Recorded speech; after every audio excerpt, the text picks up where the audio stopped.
Good afternoon, and thank you for joining today's webinar. Today I have Chris, Todd, and Chris from Piper who are going to be talking to you about some distance learning options for STEM and STEAM. Just a quick reminders for you guys. On the right-hand side of your screen in your tools, there are 3 handouts for you to download. And then if you have any questions throughout the webinar, feel free to type them in the question box and they will field those at the end of the presentation. So let's see, I'm just going to make Chris the presenter. Did you get your little pop-up? Not yet. I see it now. You're on there. You're presenter.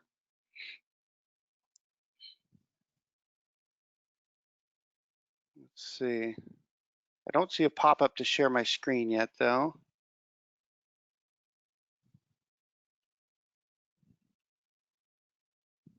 Or Chris, did you get that as well? Oh, did you see it, Jen? No, I got it, and I just exit out of it. So I was hoping that it would go to a different screen. Okay, so now hopefully, Chris, you'll get it. Oh, there we go. Go to meeting. Excellent. Okay, well, that's to record. Okay.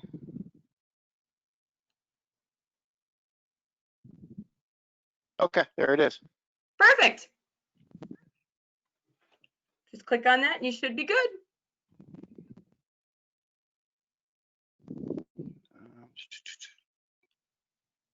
Sorry, it's making me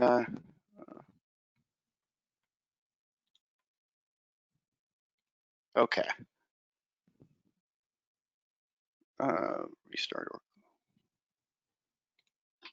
Sorry, it's asking me to restart or quit go to webinar. We don't want to Oh, that's weird. We don't want to do either.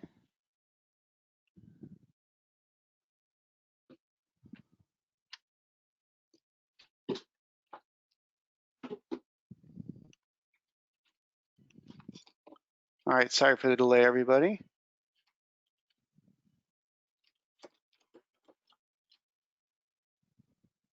Okay, is it showing my screen now? Nope. No. Oh, there it goes. Yep, you guys are on. Okay. Okay, why is it showing that screen? Screen 2. Okay, I think we got it. Hello, everybody. My name is Chris Bouman, and I am from the company Piper. We make the Piper computer kit. Joining me is Todd Ullah, former administrator from the Los Angeles Unified School District, and our newest employee, Jen De La Croix, who manages our partnerships and really helping us get closer with a lot of the philanthropic efforts that are out there supporting the education community. So today we're going to talk about distance learning, and we as a company, we've focused. Originally, we sold a lot of our product to parents at home, and then we pivoted pretty hard to education in 2017 and started making our focus the education sector and supporting schools, specifically elementary and middle schools, with their STEM and STEAM programs, specifically around computer science. Given the pandemic, we once again pivoted, and we had to really entrench deeply in supporting students at home. My wife is a teacher and was right in the middle of doing Piper in her classroom, and had to switch to a distance learning program. And so we used her as a beta test, as well as a couple middle school classes, and we're able to run Piper successfully using a distance learning program. So we wanted to talk about distance learning and how we can do a STEAM program that's not all on screen, that's both physical and digital in nature. Keep the collaboration. We love having collaboration in the classroom. We miss it with distance learning, and I think we're all getting better and better at the collaboration, but we want to show kind of some of the best practices that we've done around some of our programs.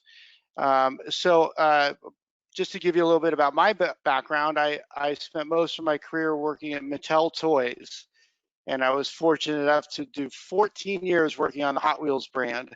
So I've done Yeah. I've done a lot of work with kids, and my experience with education was coming into my wife's class and handing out Hot Wheels cars. But now I've been with Piper 4 years, and I've really learned a lot in working with teachers and administrators, and really enjoying the fact of making a much deeper impact in the products that we're providing. And Todd, you want to say a few words? Sure, I'm Todd Ullah. Nice to meet everyone. And my background is in education all the way. I was a science teacher and technology coordinator, AP, principal, and then director of instructional technology, and finally director of science for LAUSD for a number of years. And so I have a broad range of experiences around pedagogy and standards-based work. And so I'm happy to join the Piper team and bring that level of interest and kind of outlook to the program. And Jen is our newest member of Piper. And Jen, you want to say a few words? Sure. Hi, I'm Jen Delacroix. I'm the Director of Public Partnerships at Piper, the newest edition. I think the newest. Pretty much, I come from a background of nonprofits and fundraising development, and I mean, now I'm just really excited to kind of work to kind of make sure that more kids are getting this opportunity to like shine, you know. So I don't know. That's my intro. Yeah, thank you, Jen and Todd, and we'll talk a bit about grants, and you know, we've really taken the initiative to help administrators and teachers, you know, find money for doing what we do for these STEAM programs, and so we're ready and willing to support efforts in showing that STEAM could be a supplemental instructional material, and how we align to migrant education and you know, these other facets that you guys deal with daily as you try and serve your students the best. So what we'll do is we'll go through, and we'll tell you a little bit about Piper and our product, and I'll go through that fairly quickly, and then we'll talk about our application in distance learning. And we're talking about Piper, but this model can be utilized for things non-Piper. And we'll, as we go into distance learning, we've given a lot of thought to safe handling protocols. So as equipment gets lent out to students, we want to make sure that the product that is going out is germ-free. And so we've developed some safe handling protocols around it, which we thought would be valuable to share as well. So we'll move through. So Piper was founded but by some young individuals. Our co-founders were at the university level when they came up with the concept of Piper. Here, I'll make this a little bigger. On the left-hand side of the image, you're going to see 3 bows. And Sheree, at the age of 19, was the original winner of the Google Science Award. So she was working in a lab since she was age 15 in her pursuit to solve cancer. And she came up with an invention, submitted it to Google, won out over 10,000 entries, and got a $50,000 scholarship and a chance to go meet President Obama, who took a liking to her and started using her as an example for girls in STEM. And Sheree remains a co-founder and a STEM advocate. She has not lost her way in trying to solve cancer, and she's currently getting her PhD at Duke Medical School. The other co-founder, Joel Sadler, he studied at MIT under Mitch Resnick, who created Scratch, and then went on to Stanford for his PhD, where his thesis was entitled Enabling Novices to Prototype Electronics. And so with Piper, we use a lot of the core of what Joel wrote up in his thesis. He did a lot of design thinking work. But the idea that a novice could be your students. And so how do we enable students to become inventors themselves? So if we can give them some skills and some confidence, maybe they'll become the inventor of the technology that our communities need. So the example Joel uses is a doctor's office where a nurse sees patients every day, and the nurse is going to see opportunities where technology can really change lives for the better. But that nurse might not be able to create the technology themselves. So what if that nurse had the capability to invent their own technology? They see the opportunities. Let's give them the confidence and the skills to create the technology, and we might, in that model, solve some of these opportunities that we see out there. So replace the nurse with your students. So we want to enable these students to invent technology to better the community, and that's really at the core of what Piper does. We've received some accolades along the way. In 2019, we were Best of Show at the ISTE conference. There's an organization called STEM.org, and we were the top 1 percentile of the 1,100 products they tested. So we were only one of two products to ever get a perfect score. We're right in that STEAM or STEM category. Computer science is really at our core. So if that STEM or STEAM is kind of the broader umbrella, inside that umbrella, computer science is really what we're after. And we want to see more kids follow that computer science pathway, and we want to get them started young. You know, we see a lot of schools starting all the way down to TK, and we want to really foster that computer science at a young age. We're used quite a bit after school in maker spaces as well as summer camp, and both in elementary and middle school. We are used in some high schools, but our core value, we believe, is in the elementary and middle school, and that's also where we're standards aligned. So Piper's built into 5 phases, and each of these phases is supported with lesson plans.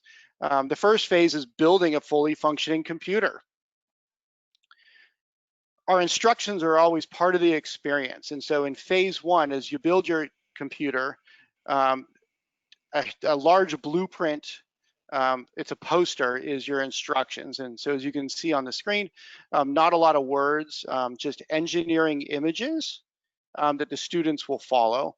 In a classroom environment, there's typically 2 students to 1 Piper. Obviously at home, it's going to be 1-to-1. And you work step by step. It's like a wooden puzzle with all the electronic components that makes up a fully functioning computer. So at the center of your screen, you see the Raspberry Pi, you see a screen. The kids will assemble the wood pieces using brass hardware, so nuts, bolts, and the one tool that they're going to use is a Phillips head screwdriver. So we really want to lower the bar, like no experience required. You can jump right in, and we really like to see some students that maybe aren't as engaged with some other subject areas start to become the leader in their class. And this can work in the classroom, it can work for distance learning as well, where you really see just kids that love building and that engineering mindset, and it really starts to come out with Piper. So we love to see new leaders emerge.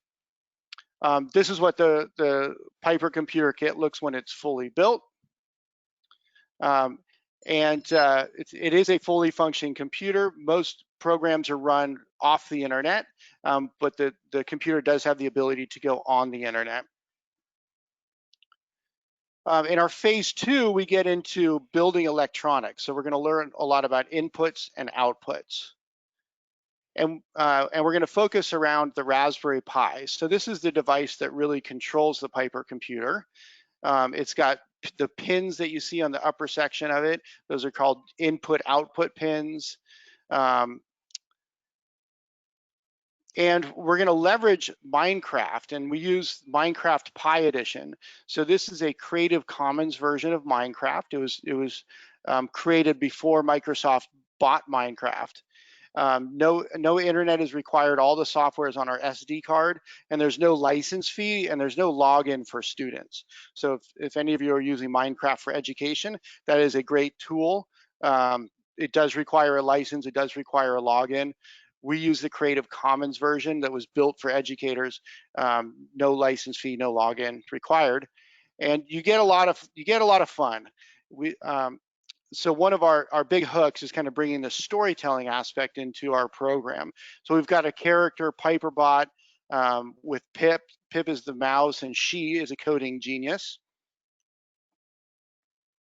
As you can see, the students using Piper, and they're gonna learn about how to build the electronics through the game of Minecraft.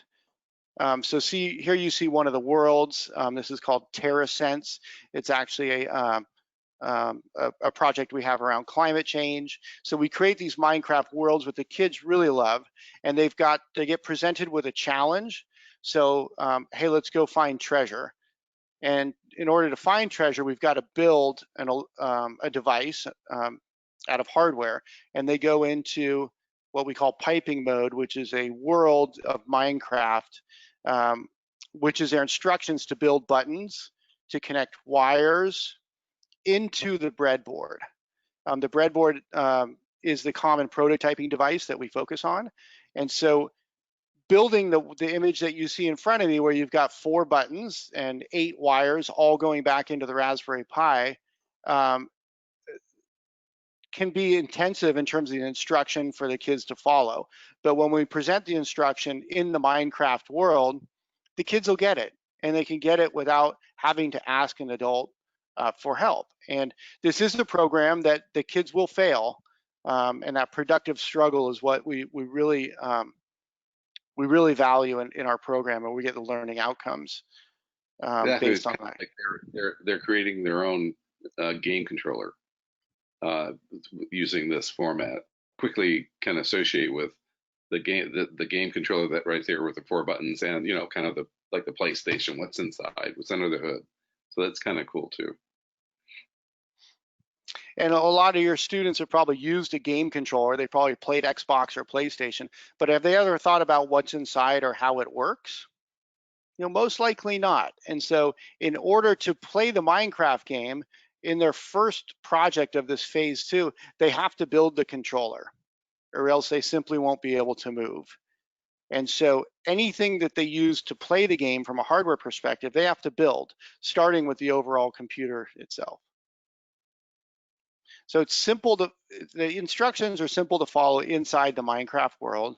And you can see that we've replicated the Raspberry Pi in the Minecraft world, where you can actually, as a character, walk around on top of the Raspberry Pi. So it's really easy to understand what pin does the wire go into on the Raspberry Pi. Well, when you've got a visual that is your world, the kids can figure it out. And here's a better image of that. So here we're building a buzzer, which is an output, with 2 wires connecting into the Raspberry Pi. And at the base of that, with all the holes in it, that's a breadboard. And here's another image. So this is the instructions on how they build the hardware. So phase 3, we now get into coding. Chris, go back to that one slide just for a second. Yep. In terms of standards, in terms of NGSS, the California Computer Science Standards, this really is a great depiction in real action. The blue, if you look at any of the blue wires and the yellow squares inside, they're actually moving on the screen for the kids to see, and it's a direct relation to standards that have to do with physical science in grades 3 through 8 around electrical currents in physical computing. So there's a direct connection here made to standards that's called out in our curriculum. So I just wanted to kind of mention that at this point. Thanks, Todd. So as we go into phase 3, we start getting into programming, and we're going to combine building hardware, and now the kids are going to program the hardware as well. In phase 2, in Minecraft, Piper did all the programming. So they were focused on learning how to build the hardware. So in phase 3, they're going to build the hardware, which they're now good at, and now they're going to have to program that hardware as well. And we do that through Blockly, so simple drag and drop programming. So if you don't know Blockly, it's very similar to Scratch. It's very similar to code.org. And we set it up where you've got your main working area, you've got your menu on the left with all the code blocks, and on the right-hand side is your tutorial. we've got different tools where you can build your, in the tutorial, we're gonna tell them the code to build. We're gonna show them the code to build, and then they're gonna build it themselves. They can toggle between the the block-based and the text-based Python. So for your more advanced learners, they can click on the Python tab, and they can look at their block coding in text-based Python. So that will really get them, this is a great launching point to get into that text-based program. And as I mentioned earlier, kind of that CTE pathway, or getting more people into computer science. We do quite a bit of work with migrant education programs, and you know, we really are proud of the fact that if we can get kids ramped up on this, that you know, they can make a good amount of money, even working, you know, as a side gig in high school.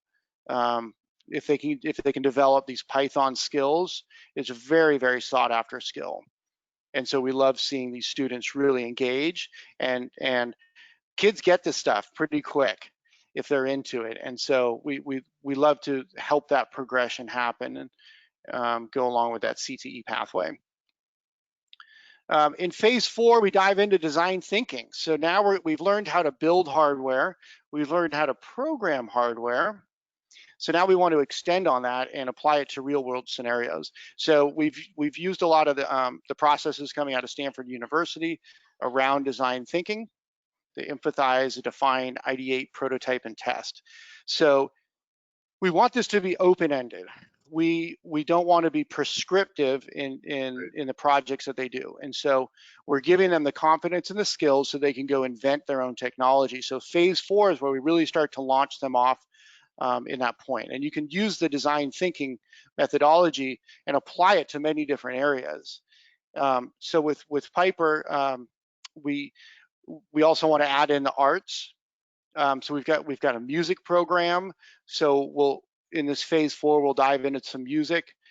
This project is called Pip Pop, and in Minecraft they can design a song, and it's a really neat way to learn how to read sheet music. So you're basically transposing sheet music into this grid in Minecraft, and creating songs. And Piper can play it. And then, yeah, Piper's got a speaker so you can play it. Phase 5 is deconstruct and reflect. And so in a classroom, Piper's reusable over and over and over, and we get a lot of efficiency in that model. So as we have supported our distance learning programs, we've built out a program where think of like grab and go is a good term being used a lot. So grab and go Piper, so that the students or parents would pick up the Piper kits and bring them home. There's a guide that the teacher would send out of what they want the kids to do, and how fast they want to move through the projects and assessments and such. And we'll share that with you in a second.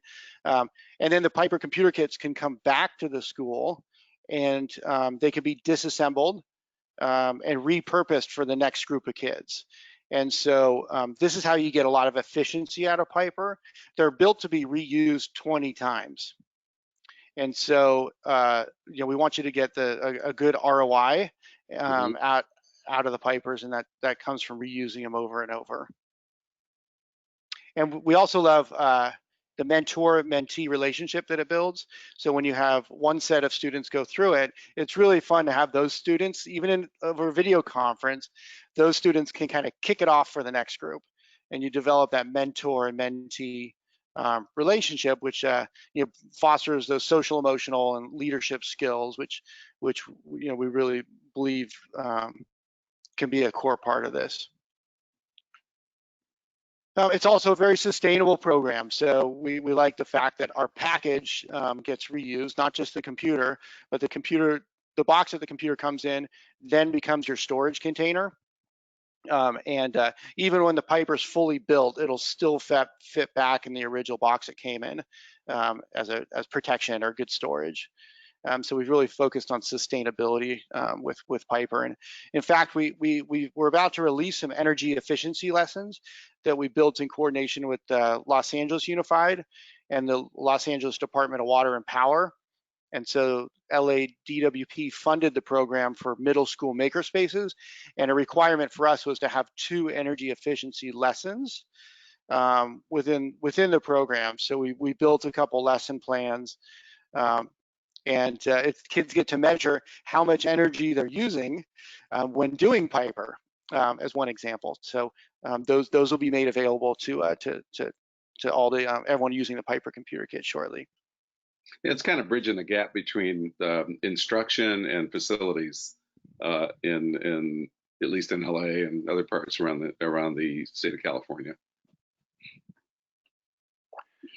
And that's a good segue into curriculum. And Todd, why don't I take a break and let you dive away into some fun curriculum? Okay, this is our Piper Premium curriculum. It's about 20 lesson sets across the 5 phases that Chris described. It could be up to 21 days, but it's very flexible with how you implement each phase. And it depends, of course, on the kiddie's size of their hands, basically, to actually do the build. So the first phase may take a little bit longer than others, depending upon the kid's age.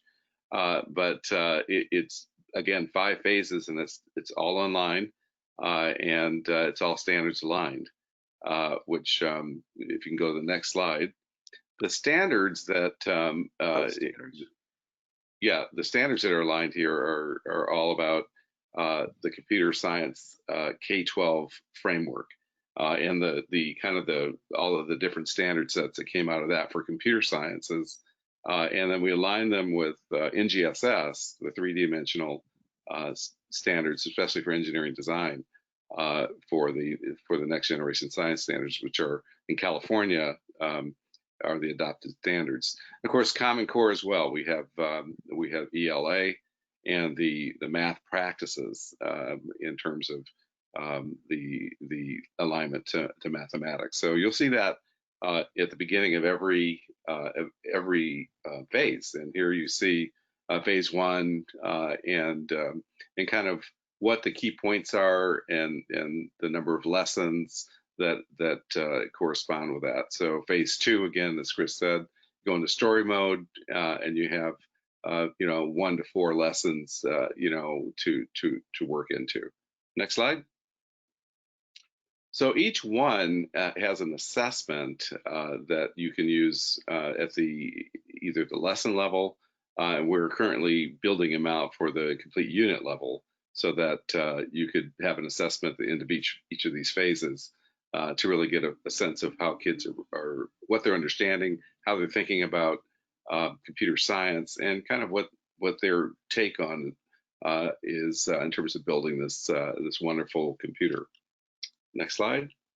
And you can these can be done in Google Forms, and so you can see up and you can print it, and if you click that Google Form link, it has you copy the Google Form, and then you can put it on your intranet, customize it, etc. But it's all set up in it. So it's a little bit different format in the Google Form, but it's all turnkey. Yeah, and go back to one slide there. I wanted to highlight something about the premium curriculum. One before that. Yeah, if you look at the top of that, it says Piper. No, the next one, Chris. Yeah, if you look at the top of that, you'll see the curriculum, educator support, and instructional resources, and then there's a forum, and that's all online as part of the Piper curriculum bundle that we offer, and great amounts of resources across all 3 of those pull downs. Curriculum has all the phases. Educator support will take you to a place where you have all of the types of standards that we just mentioned, and then instructional resources include a whole lot of ways to help with teacher-facing materials to help conduct the lessons. Once kids get into this, they really go. I mean, teachers are facilitators, and a lot of times there's learning on both sides of the both sides of the aisle, kind of, where kids are learning from teachers, but teachers are learning from kids a heck of a lot too as they go through this. And there's, like Chris said, the productive struggle is really built into this curriculum. The instructional model you'll find in terms of the curriculum is called a 5E model. Is how we did the teacher-facing materials, and it's based on an inquiry-based instructional model developed by Roger Bybee back in the early 2000s, and pretty much used in science and a lot of other areas now across the country.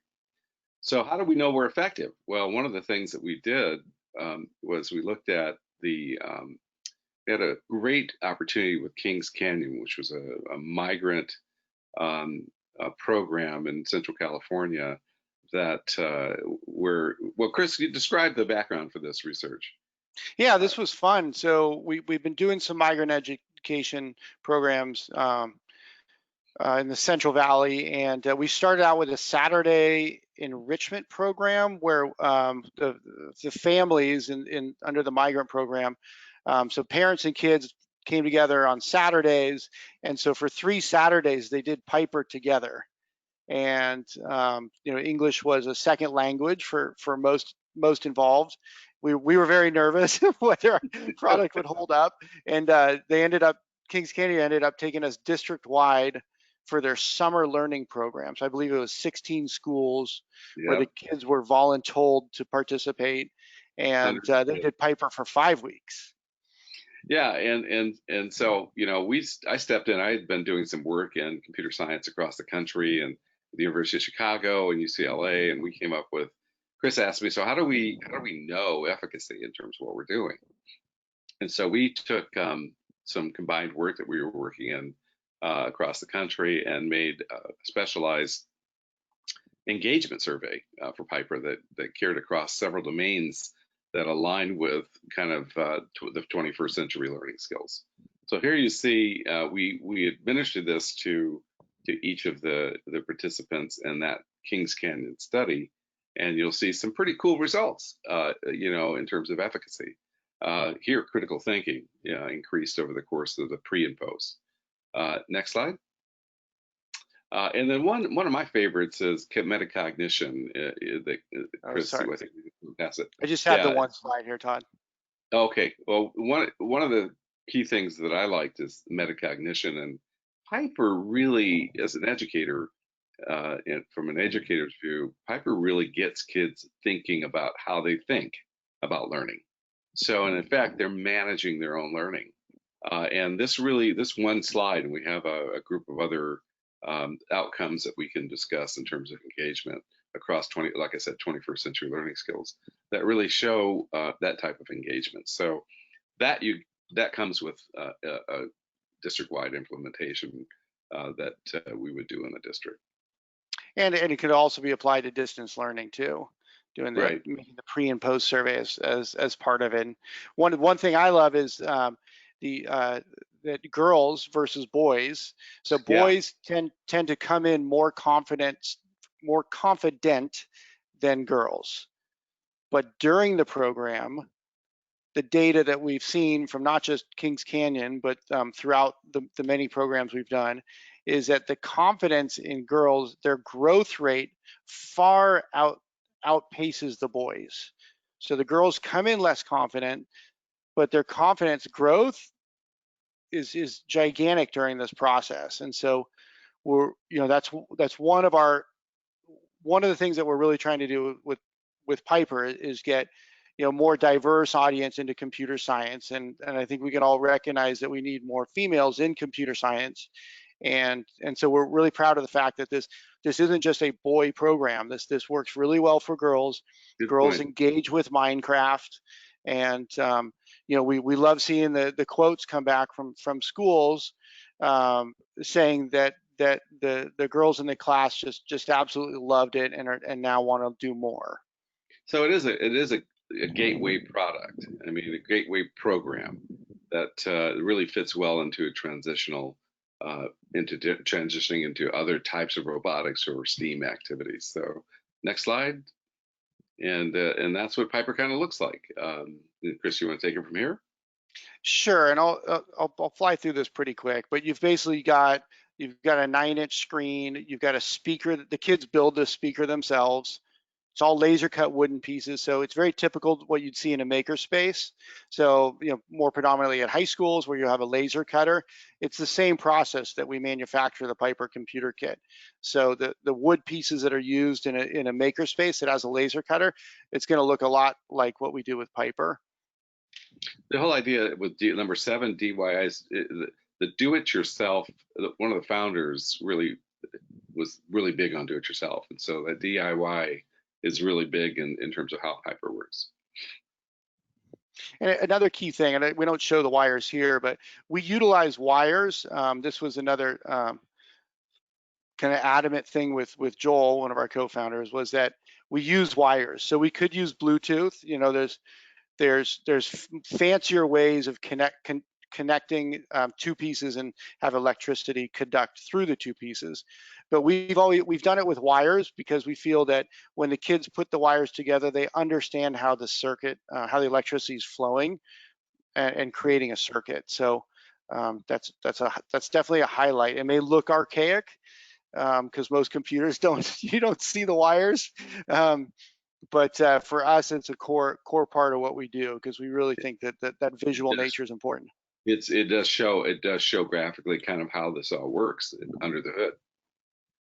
So let me jump. So there's an add-on to Piper called a Sensor Explorer. So the base Piper computer kit, it's a lot of direct inputs and outputs.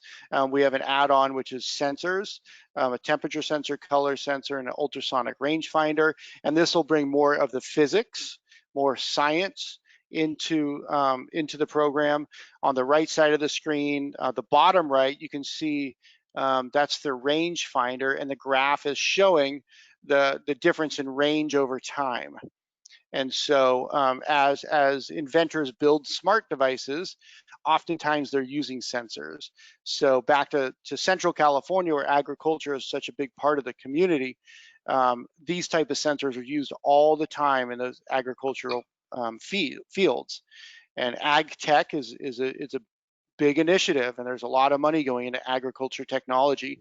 And that agriculture technology, they use rangefinders, they use temperature sensors, and in some cases color sensors. You want to look at how a leaf changes color. A color sensor is going to help you measure the color of that leaf. So this is kind of the next level of bringing more science into the Piper project. Yeah, they're actually building an eyeball right there. So real quick pricing, $299 for a Piper computer kit. They can get used over and over. We'll have a promotion. So on our site, we'll give anyone from SSDA 10% off. We'll have a promo code on the site, just enter SSDA, or if we quote anything, we'll give that discount. We do fit well in a lot of the grant programs, and we are willing to help you with those grants. So Todd is our grant expert. Jen is helping to support all these bids that we're going after. Tough too. I'm finding out Jen's tough too, so it's going to be a good team. Yeah, so don't hesitate to reach out to us if you want help in going after a grant. So an example of how we've helped in the past is so ACES, after school programs, so after school enrichment and safety programs. So they came out with I guess this was end of 2018 with the ACES Kids Code grant. So you had to be an existing ACES program, and it's $15 million, California, and it's going to get awarded based on the highest percentage of free and reduced lunch. And the accountability was 60 days of coding. So not 60 hours, but 60 days of coding for these after school programs. And so what we did, or I should say Todd did, was he wrote What did you do, Todd? Yeah, we kind of took the RFA and grabbed it by the horns and said, let's write this for a school district, so that, because the time frame here was, looking back, was only about a month. And I know a lot of you guys know, a lot of times you'll get RFAs, you get grant announcements, go, whoa, we only got a month to write this. So we set our sights on writing one that would work for that 60 days. And we did that, and we sent it out to our school partners and districts, and had a lot of success in having them submit it and get approved by the state of California. Yeah. And now with Jen on board, we have more bandwidth to really support your efforts. So really do not hesitate to reach out to us. We know that we've got to work hard to earn the budget dollars to spend on Piper, and we're more than willing to help find out how you can put these like STEAM programs within some of the grants that are out there. You know, the 15% of our sales in California to schools is purchased out of the migrant education program. And for those of you across the country, I mean, with the Small School District Association and the 21st Century Learning are grants, you know, from to each state, and it's termed extended learning. And so what Chris is saying is that this really fits well into your extended learning programs. And as more and more states start to realize that coding is a really important skill, they're fitting it into their after-school program. So it's a good fit on that 21st century category. Okay, so I'll move on more specific to distance learning now. So let's change it up here. And Corey has shared all these documents, the presentation as well as this document that we're showing in this webinar. So we've created a Piper home learning guide. So we have received requests from districts saying, okay, we like it, we want to do this at home. We're a little scared, but we think this will be a big value for the kids. And so the thing I'm hearing too, Chris, the thing I'm hearing is they want something tangible the kids can do, rather than a lot of online screen stuff. They really want something tangible, some way to get it in their hands, and then some way to know what they're doing and show what they know. And so that was an important consideration here. So we've built this distant learning program in hopes that it can help these districts implement where it meets the need.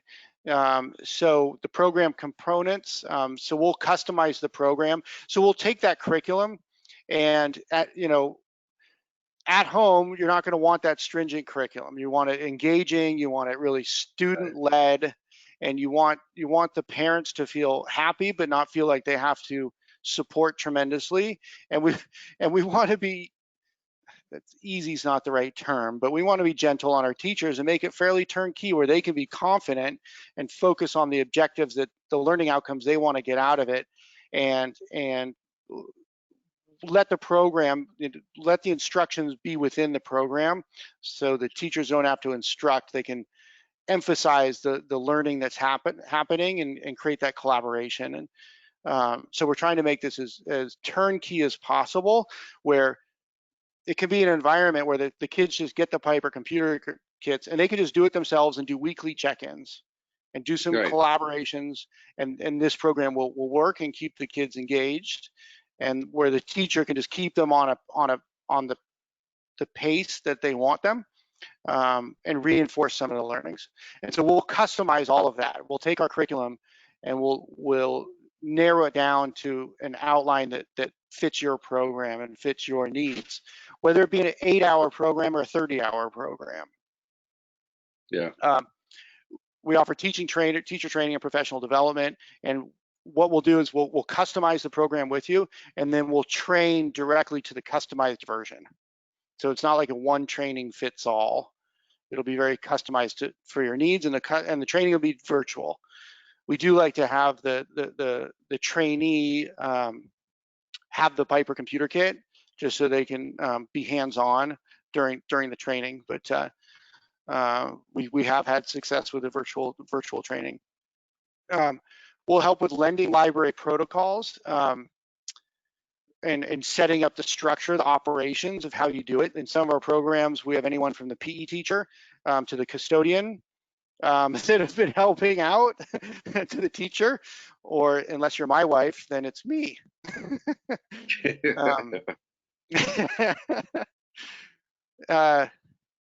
let's see, program assessments. We can do those by phase, and we've got the Google formats, but heads up, they're about to get more fun. Yeah, that's all I'll say. They're going to get a lot more fun and more interactive for the kids. Product is returned by parents. Yeah, some of the instructional components that you see here are totally flexible. It depends on, like Chris said, the customized program outlined. But there's a lot of guidance from the parent level to the teacher level, depending upon how you want to use it in your Piper home learning program. But the key things that stand out is that we've done a little research for parents around best practices for student collaboration, kind of in the home environment, in ways that you can look at that and help parents build skills as we go through these tough times to actually bring to bear some of the cool things that Piper does in a way that helps both parties learn. So that's kind of a great tool to have in your home as you either connect to your parent, or if a teacher is delivering this from a Zoom location or a go to meeting location, so that they can maximize the use of the Piper at home, which is what we want to do. So we've also done research on safe handling protocols. So with the pandemic and a lot of worries about carrying the germs on physical goods, so we did our research and we came up with a process, a safe handling protocol based on scientific research, and we've written that up, and that's also attached into this webinar. And it's fairly simple. Time and heat will kill a virus. And so the protocol is, you put the Piper computer kit in a bag, tie up the bag, and that takes humidity out, so humidity can't enter, and then leave the Piper computer kit in the bag for 5 days. If you have access to a room that gets a lot of sun, put it in there. Let's heat it up as much as we can, but 5 days in the bag, and that will kill germs. And then you can be more confident in repurposing the Piper computer kit for the next round. And that doesn't just go for Piper. That's a good it's a good safe handling tool for any equipment that the kids will be borrowing and taking home. And there are links in the document shared where you can look at the research. It's not something we came up with. It's based on folks the experts. Scroll down under resources too, Chris, on your screen. So under resources is Piper, as you know, if you go to our website, you'll find a lot of blog information, and one of them are things to consider using Zoom and other online tools as an offer to you and your districts to help during these times. My guess is that as we move forward into the next school year, some of this is still going to be at play anyway, based on how kids learn and how teachers are going to be teaching. So we want to build upon that and offer you that as a great assistance or resource, and we'll continue to build on it from our resources, our research base and experiences, so that we can share those with you as well. And the whole idea around personalized customer service representative is a phone call away, or chat away when you start your Piper Home Learning Guide program. So that's, I wanted to just call those two things out. And you get Jen and I as supplemental instructions and standards alignment advisement. happy to help out there as well. And even before the pandemic, we've often joined video conference calls with classes. Yep. And so that's fun, and the students get to ask some questions about Piper and where we came from, and if they're younger students, they like to ask about the characters in Minecraft, and so that's certainly not out of the question that we could have some collaboration and have it, some of us at Piper join in. as well. And what to do on Tuesday? I mean, you can phone call us, or or chat us, and if you're starting a program on Tuesday morning, you got a question before you start, hit us up. We'll answer. We showed you charts on the self-reported efficacy. So we have a pre and post survey tool. And so we really encourage, if you do a program, to make that pre and post survey part of the program. So essentially, when in order for the kids to pick up their Piper computer kits, they have to fill out the pre-survey. You make it a requirement, and then a requirement that they fill out the post survey when they return it. And then you've got some good data on growth around their skill set, as well as social emotional. And so that'll give you some good metrics to present to the board, as well as just learn from and make data-driven decisions. Exactly. So that is a tool that is part of the program. It looks like we got about 5 minutes left. Chris, you want to open this up for any questions or comments? Yes, absolutely. And thanks everyone. And if there's any questions, please post to the, I guess it would be the chat, Corey. Yeah, there's actually on the right-hand side, there's a little question box. So if you want to put your questions in there. We don't have any questions just yet, but we can give them a couple of minutes if you guys want to wrap things up. Sure. I didn't put Jen's contact information in here. She was a last-minute ad, and we're so glad. Offensively. But her email is very simple. So Todd's Todd at PlayPiper, Chris at PlayPiper, Jen at PlayPiper, 2 N's. Mm-hmm. And so we're very accessible, and yeah, we'd love to support your efforts. And even if you are interested and want to get a sample, that's fine. That's your gift from us for attending the webinar. Oh, that's great. Fantastic. So I don't see any questions coming in right now, but at the end, after this is over, if anybody has any questions, as Chris just, told you all their email addresses, you can also reach out to me at Corey@ssda.org, and I'll be happy to forward your questions on to them. Chris, Todd, and Jen, just want to thank you guys so much for presenting today, and thank you very much for your special offer for SSDA members. I will follow up with you guys on that because I want to make sure that gets out to our full membership as well. And I will be making a record. We've recorded this webinar, so I'll be making it available to everyone who registered for today's session, as well as it's available to our full membership. So if you want to send this on to any colleagues, feel free to do so. All right. Thank you so much, Corey, and we really appreciate our partnership with SSDA. Yeah, and we appreciate you guys. Thank you. Thank you guys so much. Everybody have a great rest of their day. Happy Cinco de Mayo. Time for tacos. Salud. Bye-bye. Bye, everyone. Bye.